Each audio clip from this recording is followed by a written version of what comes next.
Do you have an HSA? In today's video, we're going to run through the definition of an HSA, and then we're going to discuss and talk about it to have a proper understanding of just what it actually is, how it can work, and potentially how it can bring you value for your financial journey. So let's get into it. An HSA is a health savings account. It is a type of personal savings account you can set up to pay certain healthcare costs. An HSA allows you to put money away and withdraw it tax-free. Yes, you heard me, tax-free.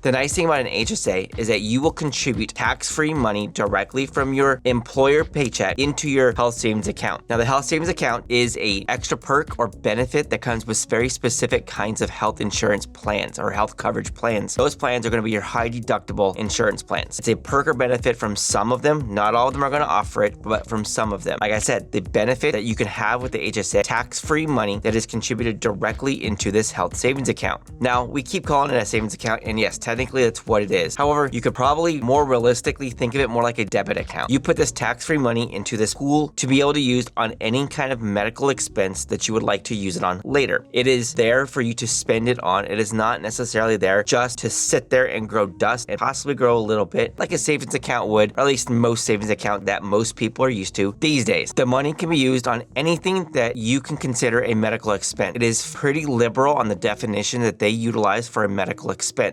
Additionally, another perk of the HSA's money that you contribute there is not a use or lose. There are other plans or other concepts out there that lets you set aside money to be used on medical expenses, but often it is money that is use or lose. If you don't use it by the end of the year, by the end of December, that money that you have set aside just disappears. It goes somewhere, right? And you lose access to that money. The HSA does not work that way. It is not a use or lose. If you do not use it by the end of the year, the money there will roll over into the next year so that you can continue to use it year after year after year, so long as you still have access to that account right there and you don't close it down. Now, you do need that high deductible health coverage account to be able to start and have access to your HSA. However, most HSAs will let you keep the HSA even if you stop having the health coverage that made it eligible in the first place. It will come with a fee usually, somewhere like a $5 to $10 monthly fee. The HSA's benefit is it's tax-free money going into it, and you can use that money on any kind of medical expenses. So it's tax-free money coming in, then tax-free coming out. You never have to pay taxes on those funds, which is the beauty of the HSA itself. I keep saying you can use it on medical expenses. Yes, you can use it on anything. Speak to the concept of it being a medical expense. This can be a pretty liberal explanation or determination here. You can use it on copays, deductible doctor's visit, dental exams, operations. You can use it on physical, actual items, on medicines, prescriptions, over-the-counter medicines. You can use it on supplements and vitamins to the best of my knowledge. But remember, I am not a tax professional, so please do some additional due diligence research on any of these concepts. But you can use it on things to help make your medical situation better and improve your overall health and quality of life. On the medical realm, you can use these funds on those kinds of expenses. One additional last perk of the HSA that makes it an amazing concept or benefit for you and your financial plan is that once you have built up enough money within the main principal of your savings account, usually it's about $1,000. You'd have to confer with the details of your actual HSA to determine that threshold. But once you exceed that threshold, any money or any funds that you have that in excess of that threshold, you actually roll it into a mutual fund